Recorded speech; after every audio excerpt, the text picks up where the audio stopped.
Para saudara-saudari yang terkasih, mari kita membuka renungan kita dengan menandai diri kita dengan tanda kemenangan Kristus. Dalam nama Bapa dan Putra dan Roh Kudus. Amin. Tuhan bersamamu dan bersama rohmu. Marilah berdoa. Allah Bapa yang Maha Pengasih, dalam diri Santo Martinus, uskupmu, Engkau dimuliakan baik dengan hidup maupun dengan kematiannya. Perbaruilah di dalam hati kami karya-karya agung rahmat-Mu yang menyatukan kami dengan cinta kasih-Mu. Dengan pengantaraan Tuhan kami Yesus Kristus yang bersama dengan Dikau dalam persatuan Roh Kudus, hidup dan berkuasa Allah sepanjang segala masa. Amin. Tuhan bersamamu dan bersama rohmu. Inilah Injil suci menurut Lukas. Dimuliakanlah Tuhan. Yesus bersabda kepada para murid, "Siapa di antaramu yang mempunyai seorang hamba yang membajak atau menggembalakan ternak baginya, akan berkata kepada hamba itu, waktu ia pulang dari ladang, 'Mari segera makan.' Bukankah sebaliknya, ia akan berkata kepada hamba itu, 'Sediakanlah makananku. Ikatlah pinggangmu dan layanilah aku sampai aku selesai makan dan minum. Dan sesudah itu engkau boleh makan dan minum.' Adakah ia berterima kasih kepada hamba itu karena ia telah melakukan apa yang ditugaskan kepadanya? Demikian jugalah kalian, apabila kalian telah melakukan segala sesuatu yang ditugaskan kepadamu, hendaklah kalian berkata, 'Kami ini hamba-hamba tak berguna. Kami hanya melakukan apa yang harus kami lakukan.' Demikianlah sabda Tuhan. Terpujilah Kristus." Bapak, Ibu, Saudara dan Saudari yang terkasih dalam Kristus, hari ini Gereja Semesta merayakan peringatan wajib Santo Martinus dari Tours, uskup.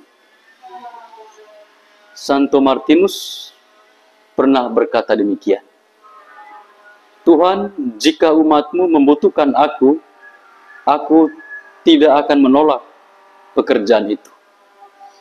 Jadilah kehendak-Mu." Ini kata-kata yang sangat inspiratif, yang tentunya kita harus mampu meniru keteladanan hidup dari Santo Martinus dari Tours ini. Apa yang ia ungkapkan tentu datang dari dalam hatinya, memiliki kerinduan untuk menjadi pelayan Tuhan.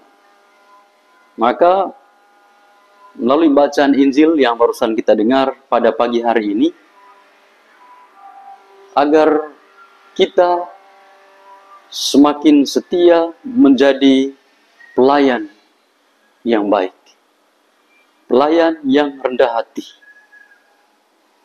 setia untuk melayani siapa saja, dan terutama ketika menjadi hamba Tuhan, maka siap menjadi hamba bagi orang lain.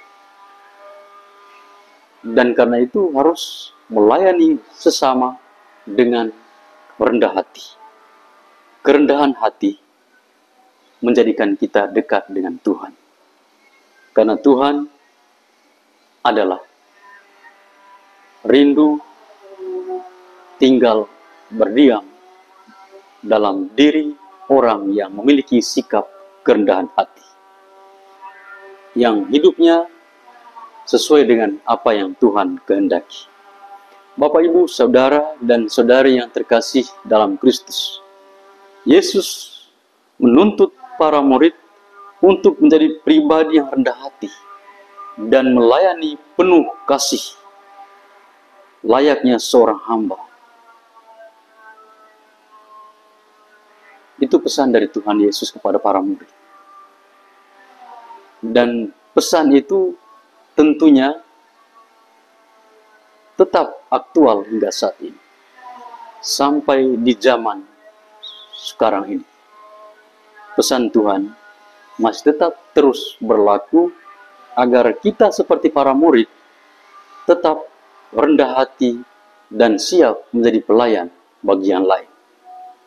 Menjadi pelayan harus memiliki hati yang terbuka, harus memiliki keramah tamahan, membuat orang lain senang, bahagia karena pelayanan kita yang tidak egois, keterbukaan hati kita kepada sesama, dan menjadikan orang lain damai karena kita hadir untuk semua orang. Maka untuk itu saudara-saudari yang terkasih, ketika kita semakin dekat dengan Tuhan secara rohani, maka secara otomatis harus menjadi panutan bagi orang lain lewat cara hidup kita. Karena itulah yang diinginkan oleh Tuhan Yesus. Membangun keakraban dengan Tuhan dengan terus-menerus berdoa. Mendengarkan Tuhan lewat membaca dan merenungkan firman-Nya. Dengan demikian, Tuhan senantiasa menuntun hidup kita, mengarahkan hidup kita, dan membantu kita dalam seluruh karya pelayanan kita kepada sesama yang membutuhkan kasih dan cinta serta pertolongan dari Tuhan. Mari Bapak Ibu Saudara-saudari yang terkasih, kita siap sedia menjadi pelaku sabda Allah, siap sedia menjadi pribadi yang rendah hati, dan siap melayani Tuhan dalam diri sesama, terutama dalam keluarga kita masing-masing. Kemuliaan kepada Bapa dan Putra dan Roh Kudus, seperti pada permulaan, sekarang, selalu, dan sepanjang segala abad. Amin. Marilah berdoa.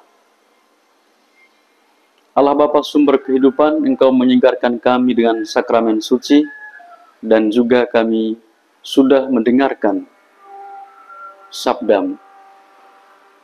Semoga sabda-Mu menghidupkan kami, memberi semangat baru bagi kami, agar kami dapat menjadi pelayan Tuhan yang baik, yang berguna bagi sesama, menyelamatkan banyak jiwa-jiwa.